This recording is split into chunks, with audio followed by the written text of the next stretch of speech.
600 metros e subindo. Um 737 novo em folha decola durante uma tempestade intensa. Eles já deveriam estar aí. E depois, misteriosamente cai sobre a África Ocidental. Quem pilota esse tipo de aeronave tinha a mesma pergunta. O que houve em Camarões? Os investigadores vasculham o local do acidente em busca de pistas. Atingiu o solo. Ali. Foi a cena de acidente mais chocante que eu já vi na minha vida. Ângulo de inclinação. Veja isto. Quando os investigadores revisam os dados do voo... Minha nossa! Estamos caindo! Eles descobrem que houve uma luta por controle inexplicável na cabine de comando. Esquerda! Esquerda! Correção à esquerda! Quem é que voa assim?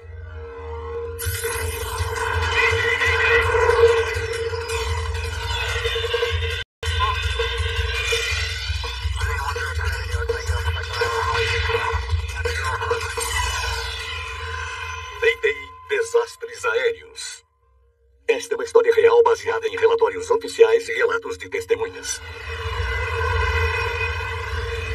Tempestade fatal. Em Douala, Camarões, o voo 507 da Kenya Airways está quase 1 hora atrasado. Senhoras e senhores, esperaremos as condições climáticas melhorarem antes de decolarmos.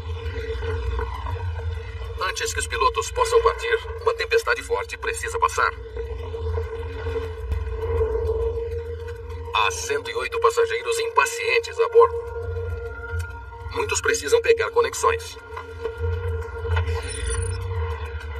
O voo 507 começou em Abidjan no início do dia. Agora o seu destino é Nairobi, no Quênia. O 507 era um voo muito comum para a Kenya Airways, especialmente na última década. O tráfego da África Oriental para a África Ocidental aumentou, em parte porque há muito mais comércio acontecendo. O Boeing 737NG, recentemente adquirido pela Kenya Airways, é a mais nova geração de jatos comerciais bimotores. Foi a nova era da aviação na África, em que as companhias aéreas, e particularmente as maiores, investiram em aeronaves novas.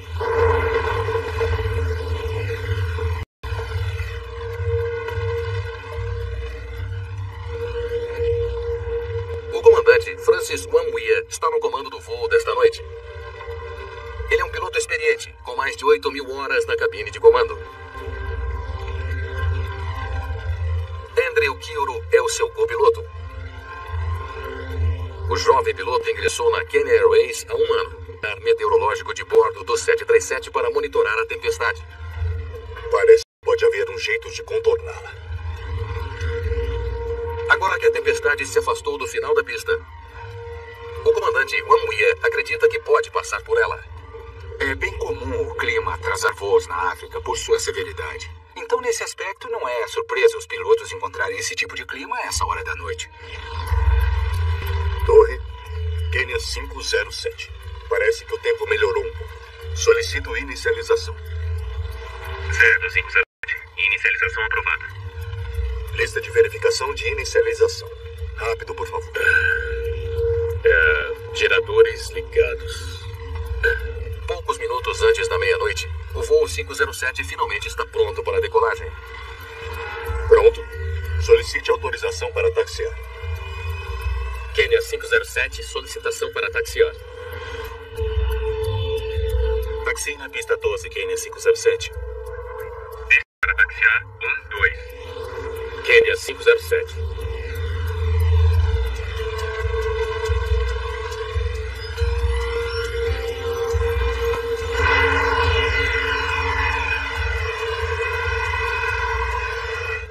Ligue os limpadores.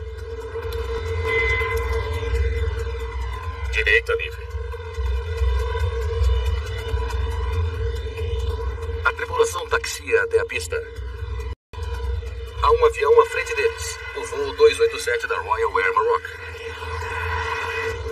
Royal Air Maroc, 287, em posição. Pista 1-2, atualização meteorológica, por favor. Visibilidade 800 metros. Pouco vento, chuva, tempestades moderadas. Tudo bem. 287, liberado para decolagem. O voo da Royal Air Maroc parte sem incidentes.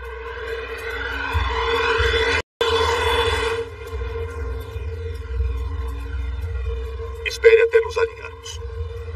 Certo, mas... normalmente, as coisas acontecem rápido. Tudo bem. Tente acompanhar.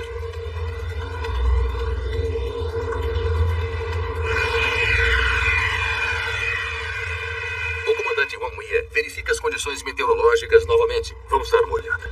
E confirma a rota em torno da célula de tempestade.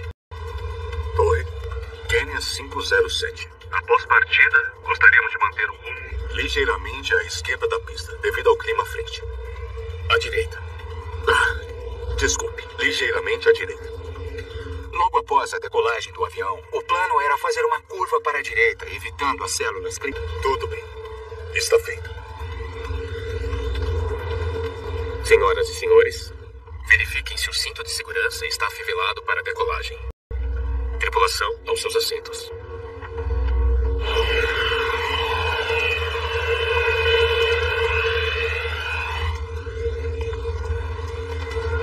Certo. Empuxo de decolagem definido. Velocidade aumentando nos dois.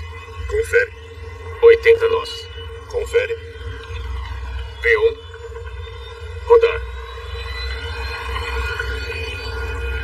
Logo após a meia-noite, o voo 507 da Kenya Airways finalmente parte para Nairobi. Recolher. Recolhido.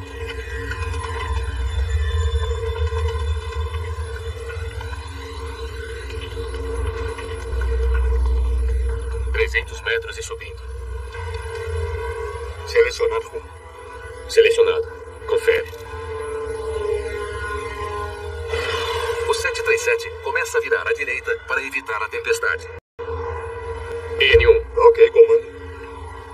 Então, devo permanecer nesse rumo? Sim. 730 metros e subindo. Agora estamos entrando nela.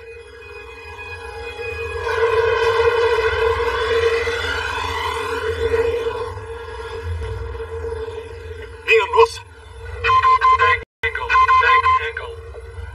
De repente, o 737 faz um rolamento perigoso para a direita. Meu Deus! O comandante luta para nivelar o avião, mas ele continua inclinando cada vez mais para a direita.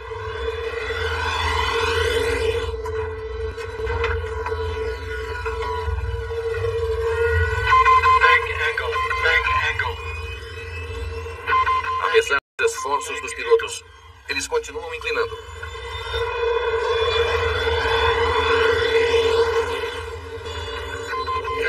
Estamos caindo! Sim, estamos caindo! Esquerda! Esquerda! Correção à esquerda!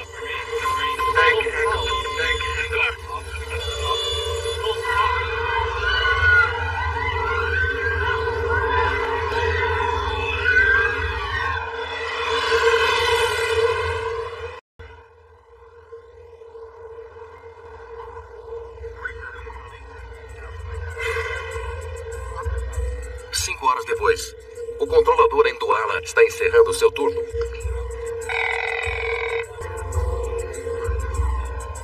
Não que eu saiba.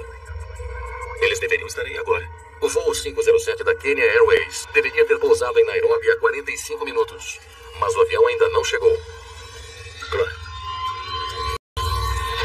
E ninguém sequer sabe por onde começar a procurá-lo. O voo 507 da Kenya Airways tinha previsão de pousar em Nairobi às 6h15, hora local. Mas ele nunca chegou. Pela manhã, as notícias do 737 desaparecido se espalharam. Famílias e amigos dos passageiros querem saber onde estão os seus entes queridos.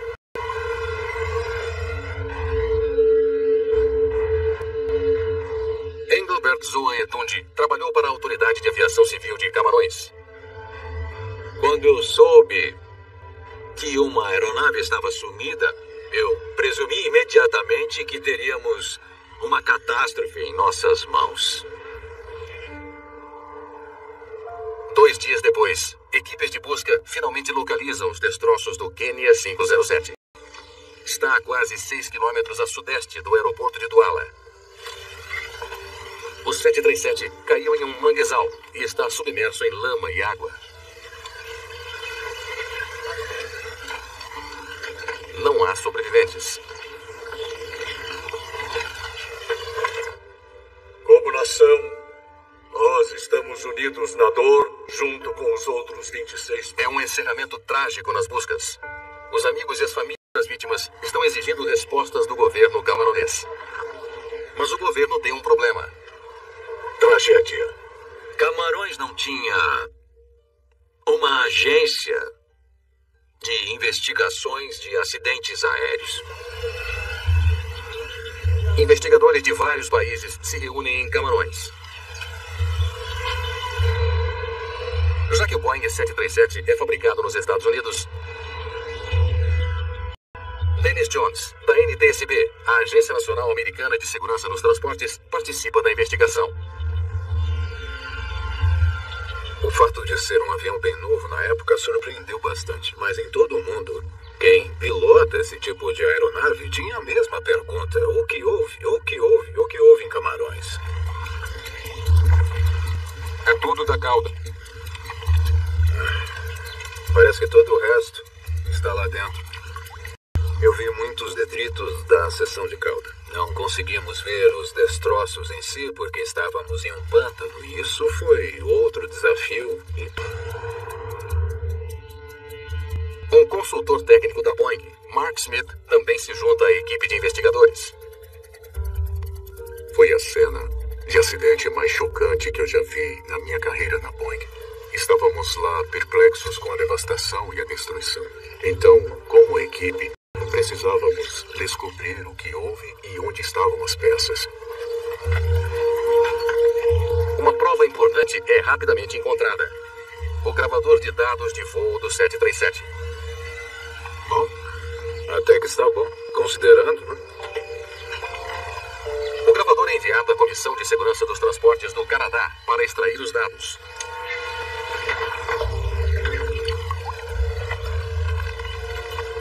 Enquanto as equipes continuam procurando o gravador de voz da cabine, os investigadores tentam determinar a causa da queda do avião logo depois da decolagem.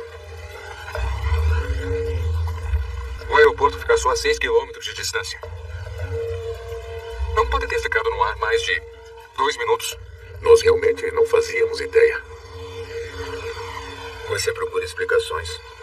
Começamos a fazer uma extensa documentação nessa investigação para tentar ter uma ideia de como isso afetou o terreno. A disposição dos destroços revela aos investigadores como o avião estava voando na hora do impacto. Totalmente destruído. Ainda não achamos a maior parte. Parece que ele desceu rapidamente. Quando você tem um impacto de alta velocidade como esse com o nariz para baixo, geralmente ocorre uma enorme fragmentação da aeronave. Na verdade, o que tentava fazer, se possível, era estimar um ângulo e talvez até uma velocidade de impacto para tentar ter uma ideia do que houve, porque nós ainda não tínhamos os dados do gravador. Qual é a profundidade daqui? Mais de 5 metros. Bem, definitivamente caiu de nariz. E com força. Então, foi algum tipo de perda de controle? Era isso que passava pela minha mente. Enquanto esperam pelos dados do voo, os investigadores recorrem ao controlador de plantão naquela noite para ajudar a preencher algumas lacunas. O que pode me dizer sobre aquela noite? A primeira coisa é que eles atrasaram a decolagem. Sério? Por quê? Havia uma tempestade vinda do leste.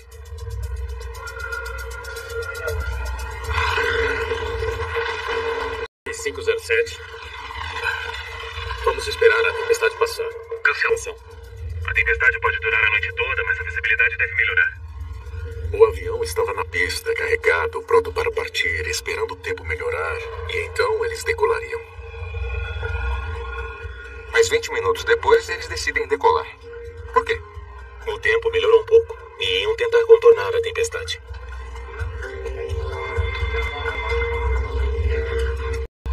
Torre, Kenya 507. Parece que o clima melhorou um pouco.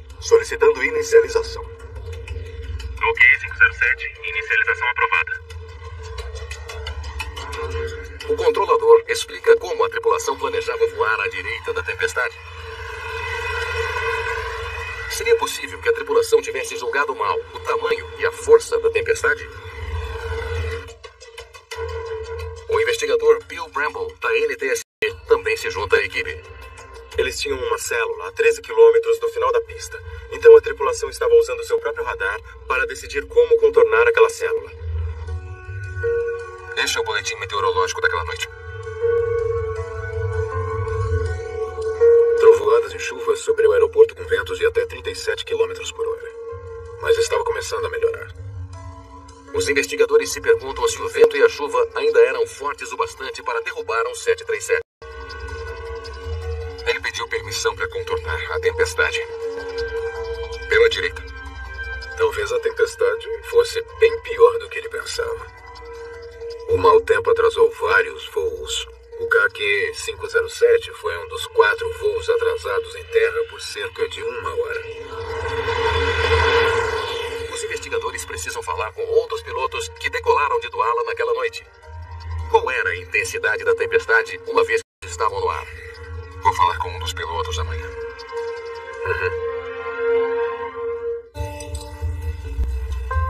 Os investigadores entrevistam um piloto que partiu imediatamente após o voo 507 da Kenya Airways. Eles precisam descobrir se ele teve alguma dificuldade para evitar a tempestade. As tripulações de voo contavam somente com os próprios sistemas de bordo para entender no que estavam entrando. Não houve assistência do controle de tráfego aéreo. Então, não houve nenhum problema? Nenhuma turbulência leve? Ele disse que o tempo estava bom depois que eles decolaram. Eles fizeram a mesma coisa também. Eles decolaram e viraram à direita para contornar a célula. Está bem. Obrigado por ter vindo. Os investigadores concluem que os pilotos poderiam ter contornado a tempestade em sua trajetória de voo. Depois de descartar o clima, a equipe se pergunta se houve um problema mecânico com o 737 e 800. E se ocorre um acidente e o problema não é entendido imediatamente, é essencial chegar ao fundo da questão. Técnicos do Canadá conseguiram extrair os dados do gravador de voo. Vamos ver o que temos. Eles leram os dados. Altitude, velocidade do ar, ângulo de inclinação, atitude de arfagem, esse tipo de coisa.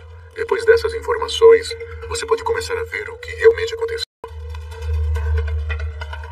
Quaisquer avisos de mau funcionamento durante o voo forneceriam uma pista importante. Pode ter havido algum tipo de problema mecânico repentino. Sem alertas. Eles não encontram sinais de falhas no sistema. Os dados nos mostraram que o avião estava se comportando como esperávamos. Era uma aeronave perfeitamente aeronavegável, não há dúvida sobre isso. Enquanto os investigadores continuam examinando os dados, descobrem que pouco depois de 1 minuto de voo, um tipo diferente de alerta disparou. Alerta de inclinação a uma altitude de 850 metros. Para os investigadores, esta é a primeira pista real sobre o que houve com o voo 507. Qualquer rolamento que exceda 35 graus é considerado extremo. Uma vez atingido esse ângulo, um aviso alerta os pilotos do rodar. Quando os investigadores analisam os comandos inseridos pelo piloto após a decolagem, fazem uma descoberta crítica. Recolher trem. Recolhido. Ele estava virando à esquerda a partir do momento que deixaram o chão. Essa informação nos mostrou que logo após a decolagem, a aeronave começou a rolar um pouco para a direita e o piloto a corrigiu.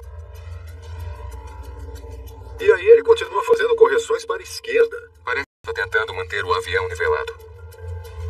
Mas o que causou a rolagem lenta para a direita?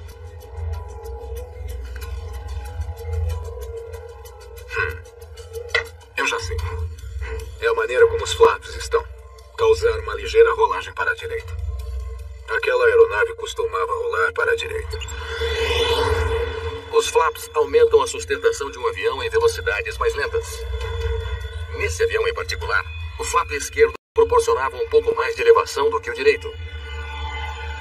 É como dirigir pela estrada com o seu carro e apenas soltar o volante. Se eu fosse fazer isso, ele começaria a ir para a direita ou para a esquerda. Era assim que o avião estava, lento e naturalmente rolando para a direita. Essa descoberta explica por que o comandante manteve seu manche virado para a esquerda. Bem, isso é estranho. Mas não explica um elemento ainda mais intrigante nos dados de voo. Veja isso. Os comandos do manche do comandante parecem parar.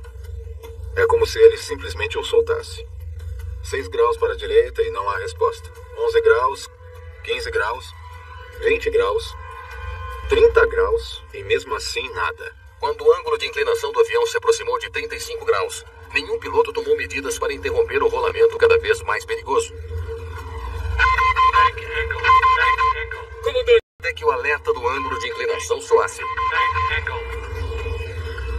E então ele faz isto. Direita, esquerda. Direita de novo, esquerda de novo. Nos últimos momentos do voo, notamos um movimento irregular do manche. E aquele movimento não fazia sentido algum. Por 16 segundos após o alerta de ângulo de inclinação, a aeronave continuou seu perigoso rolamento. Então o avião continuou rolando até 110 graus de inclinação. A tripulação não recuperou antes do impacto. Os dados mostram uma imagem desconcertante do voo durante 1 minuto e meio.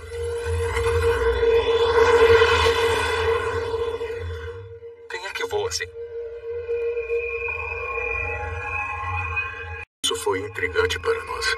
Então deixou muito claro que precisávamos de mais informações, que precisávamos de mais dados. E esses dados seriam do gravador de voz. É o gravador de voz que nos revela a conversa, o que eles podiam estar olhando. Mas depois de semanas vasculhando o local do acidente, ainda não há sinal do gravador de voz da cabine.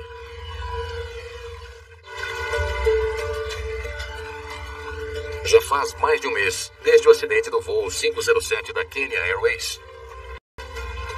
E o gravador de voz da cabine ainda não foi encontrado. Tente ali. Passamos dias vasculhando o local, subindo e descendo em todos os lugares, procurando o gravador de voz, tentando encontrá-lo. A equipe agora usa um dispositivo de rastreamento para procurar a caixa no pântano.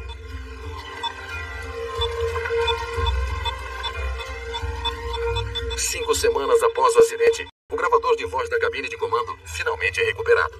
Foi um momento de grande emoção para todos os envolvidos com a recuperação, bem como para os investigadores por obter aquelas informações. Muito bem, vamos começar em terra. Inicie. Os investigadores esperam que a Oi, Kenya 507. Parece que o clima melhorou. Solicitando inicialização. Ok, 507, inicialização aprovada. Ok, solicite liberação para taxiar. Eles esperam que a gravação também explique como acabaram caindo em um pântano. 300 metros e subindo. Selecionar rumo. Tá, é aqui que ele para de inserir qualquer comando. Selecionar, confere. N1. Ok, comando. Esse é o sinal para ativar o piloto automático. Então, devo manter esse rumo? Sim. Depois de dar o comando para acionar o piloto automático, o comandante Wamia soltou o manche, confiando no piloto automático para conduzir o avião. Mas há um problema. O piloto automático não foi acionado. Ele pensou que o 737 estava voando sozinho. Não havia ninguém nos controles, então nada estava controlando o avião. A descoberta muda o rumo de toda a investigação. N1. Ok, comando. Por que o piloto automático não foi ativado? O comandante pede que o piloto automático seja acionado. Mas o copiloto não aciona. O procedimento deve ser o copiloto apertar o botão e dizer: piloto automático acionado. Ok, comando. Então, devo manter esse rumo? Sim. Eles acreditam que o copiloto estava tão concentrado em seguir a rota ao redor da tempestade que não ativou o piloto automático. 730 metros e subindo. Agora estamos entrando nele. Enquanto isso, o comandante presumiu que o piloto automático estava acionado e controlando a curva à direita pré-selecionada.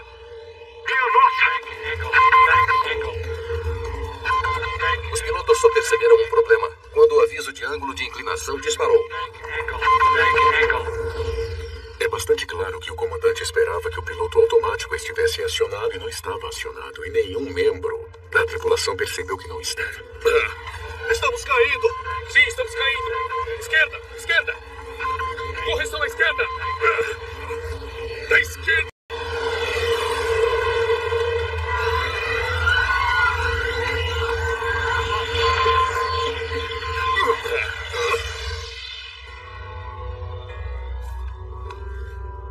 Por que nenhum dos... Os procedimentos operacionais padrão são uma rede de segurança para as tripulações, mas se não aderirem aos procedimentos operacionais, eles perdem essa proteção. Eles vasculham os procedimentos da Kenya Airways para ver quem é responsável por acionar o piloto automático. Alguma coisa? Pelo que eu posso dizer, não está muito claro quem deveria fazer isso. Tudo o que especifica é ativar quando estiver acima da altitude mínima para acionamento. Isso não ajuda muito. Não estava muito claro nos procedimentos operacionais padrão de quando o piloto automático é acionado, quem é o responsável por fazê-lo e qual deve ser a resposta a isso. Minha nossa! Recuperar-se de uma inclinação de 35 graus não é um procedimento complicado.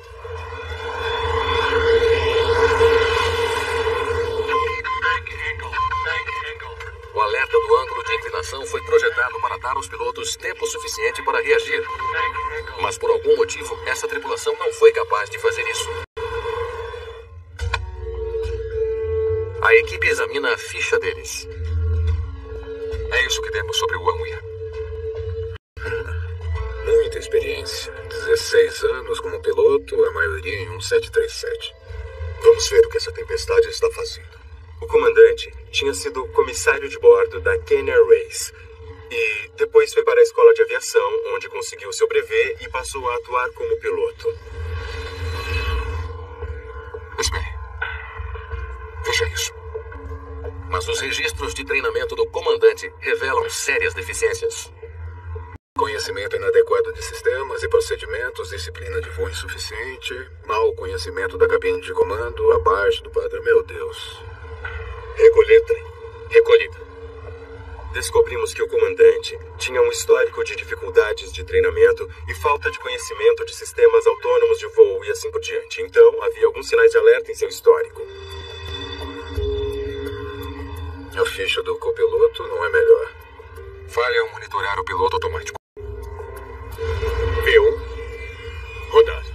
O copiloto era jovem e relativamente inexperiente. Ele tinha pouco mais de 800 horas de tempo de voo.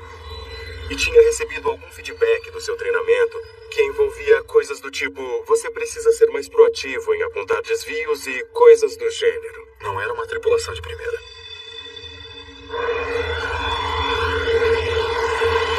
Estamos caindo! Correção à esquerda! A falta de habilidade condenou os 108 passageiros a bordo do voo 507? Minha nossa! Os investigadores precisam determinar se a causa do terrível acidente no voo 507 da Kenya Airways foi erro dos pilotos.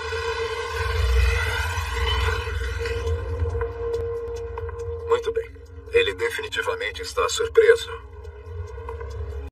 E aí, 22 graus para a direita, 20 para a esquerda, 45 à direita, e então 11 à esquerda. Isso não está ajudando.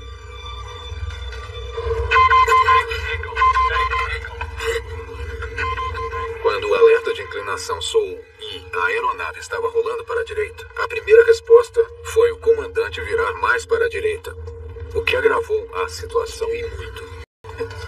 Agora o ângulo de inclinação está se aproximando de 50 graus. À medida em que a situação piorava após o alerta do ângulo de inclinação e a confusão entre a tripulação, o piloto automático foi acionado. O comandante apertou o botão. Os investigadores descobrem que, quando o comandante finalmente percebeu que o piloto automático não estava acionado, ele o ativou.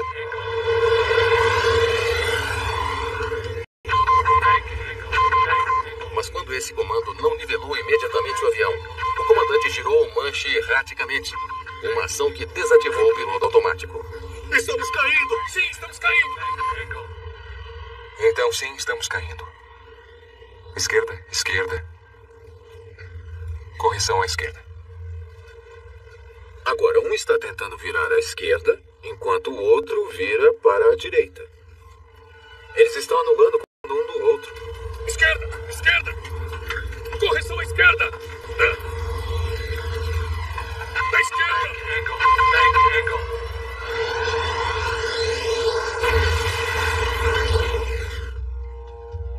Eu não entendo.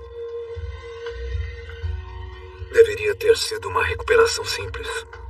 O movimento para frente e para trás era para fazer ações corretivas, mas não parecia corrigir nada. Ele já inclinou para a direita 34 e 35. Por que ele iria rolar ainda mais? Bem, essa é a pergunta que temos que responder agora. Os investigadores usam um simulador da Boeing para recriar os estágios finais do voo. No simulador, você pode literalmente se sentar no assento do piloto e reconstruir o voo e estar lá como piloto para poder determinar se é possível se recuperar. Podemos dar uma inclinação de 50 graus, por favor? Acione o piloto automático. Diminuindo. E os comandos que discutimos. Direita, esquerda, direita. Nossa, lá se vai o piloto automático. O ângulo de inclinação está aumentando.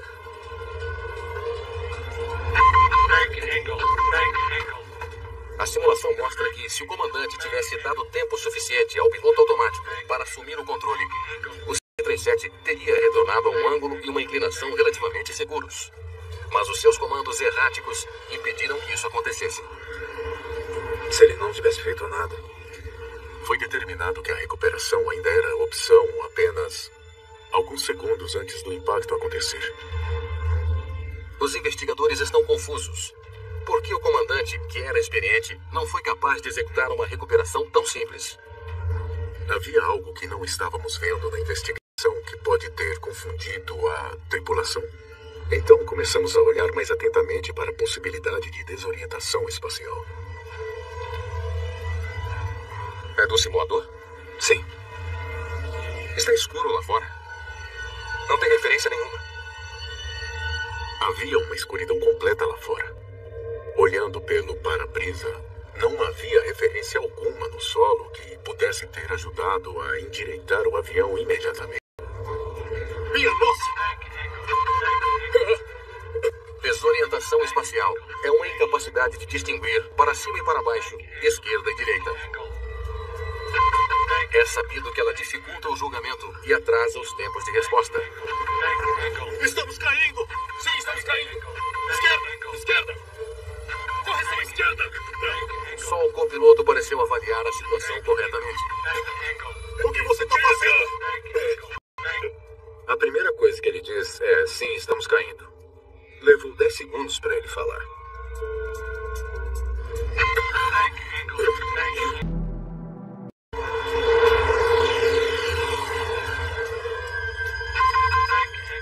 Quando o alerta do ângulo de inclinação disparou, não houve discussão sobre o que estava acontecendo. Até o comandante dizer: Estamos caindo!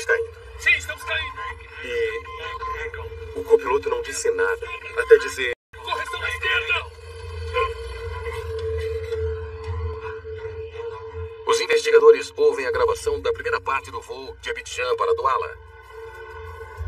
Eles estão procurando pistas sobre por que o copiloto permaneceu em silêncio. Vamos ouvir. O que há de errado com você? O que eles ouvem os deixa chocados.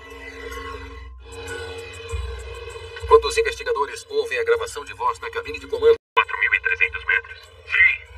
Não seja tão estúpido. Anote se você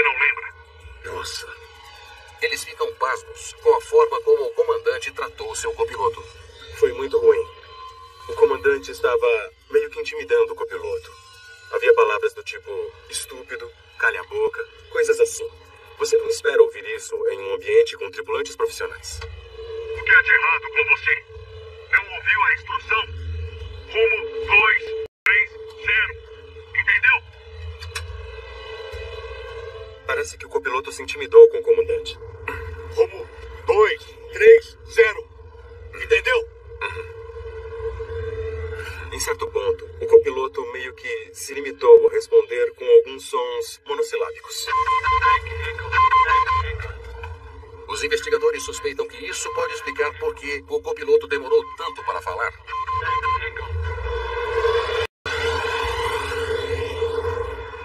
O comportamento do comandante em relação ao copiloto na primeira perna do voo provavelmente o levou a adotar uma espécie de papel passivo. Você precisa dos dois pilotos ativamente envolvidos na verificação um do outro e na detecção de erros. E se um piloto adotar uma função passiva, eles serão menos eficazes. Ele era muito arrogante? O tratamento dado ao seu copiloto pelo comandante Wamuya leva os investigadores a examinar o seu histórico profissional mais de perto. Pode me dar mais informações? Passamos muito tempo revisando as fichas dos pilotos e também entrevistamos outros pilotos. Houve algum? Entendi. Eles descobrem rapidamente que as falhas do comandante não se limitavam às suas habilidades como piloto. Entendi. Ele tinha muitas coisas preocupantes em sua ficha de treinamento sobre ser dominador, ser autoritário, em termos de como ele lidava com outros membros da tripulação. Arrogante e dominador. Então, temos um copiloto jovem e reservado e um comandante autoritário. Esse acidente é uma espécie de retrocesso aos dias em que o nosso enfoque era nas questões de comandantes excessivamente assertivos, dominantes e autoritários, e copilotos juniores submissos e inadequadamente assertivos. Uma combinação letal. Os investigadores concluem que a má combinação dessa tripulação de voo desencadeou a sequência de eventos que levou ao acidente. Como investigador em todos esses acidentes em que trabalhei, está muito claro que nunca há uma única causa. É sempre uma sucessão de eventos. Então, devo manter esse rumo? Sim. Uma combinação mortífera de mau desempenho dos pilotos com desorientação espacial contribuiu para o acidente. Estamos entrando nela. Todos os fatores de risco estavam e havia confusão. No final, os investigadores concluem que um grande erro desencadeou toda a tragédia. N1. Ok, comando. Então, devo manter esse rumo? Sim.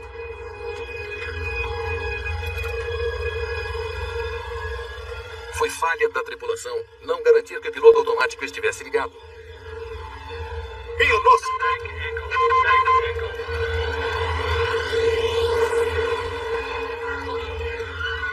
O que levou à morte de 114 pessoas. Estamos caindo!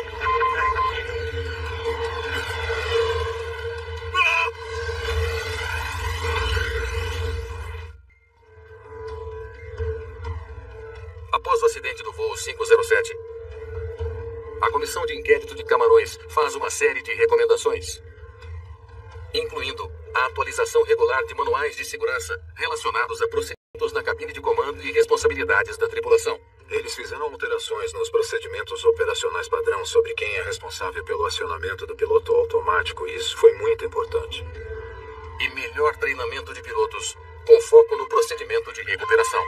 Uma tecnologia que a Boeing testou e desenvolveu e está pensando em instalar em seus aviões é uma seta de recuperação de rolagem. Então, se vocês tiverem um ângulo de inclinação incomum, o mostrador de atitude mostrará a direção que precisa rolar o avião e também fornecerá um alerta sonoro.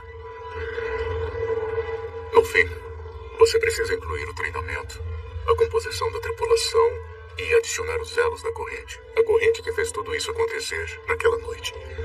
Vamos ver o que essa tempestade está fazendo. Quem não está familiarizado com a investigação de acidentes pensa que todas as respostas estão no local da queda. Raramente estão no local da queda. E esse caso foi exatamente assim. Rodar.